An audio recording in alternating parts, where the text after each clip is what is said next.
Dismayado ang grupong anak bayan sa naging akto ni Vice President Sara Duterte matapos na hindi sumipot sa plenary deliberations para sa panukalang 902.8 million pesos na budget ng Office of the Vice President para sa 2026. Ayon kay anak bayan chairperson Ming Archie Gomez, namimihasa na ang Vice Presidente dahil sa kawalang pananagutan sa winaldas nitong pondo mula sa kaban ng bayan.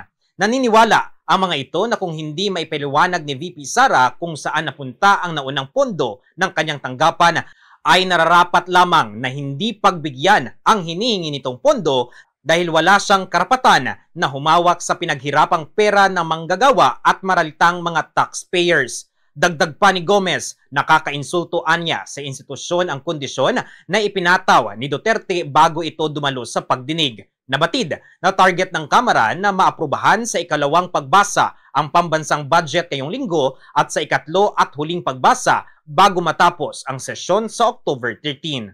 Para po sa atin itong si Sara Duterte, namimihasa.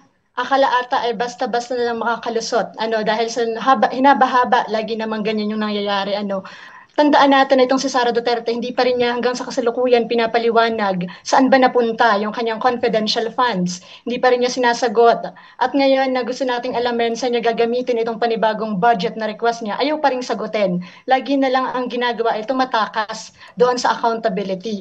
At sinasabi natin kay Sara Duterte, kung hindi niya kayang i-defend itong budget niya, wala siyang karapatan na humawak ng pera ng bayan. Si anak bayan chairperson Ming Archie Gomez sa kanyang naging payag. Mula dito sa Bombo Radio Kalibo, Bombo Vince Josh Reyes nag-uulat. And this is Bombo Radio Philippines, the #1 and most trusted source of news and information. Basta Radio, Bombo!